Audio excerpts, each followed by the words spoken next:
A year ago, I was just a student who used to copy code to pass LeetCode problems. I don't even know about development or machine learning, what they are. But everything changed the day I chose to actually learn things. Today I installed Linux on my machine. It's not that easy and not even that hard, but actually it's powerful. It's felt like I'm stepping out of my comfort zone and becoming one of the real developers. Then get a reality check exam that had been announced and it's just 25 days left. So I picked up my math for syllabus and get logged in for 2 hours of focus study.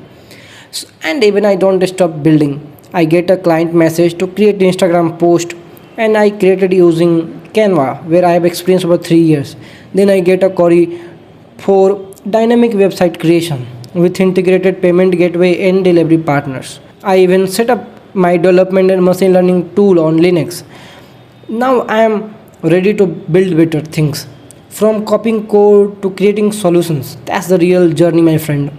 If I can move forward from that there, so can you also. Follow along, grow with me. Don't compare, just commit one line of code at a time. Good luck.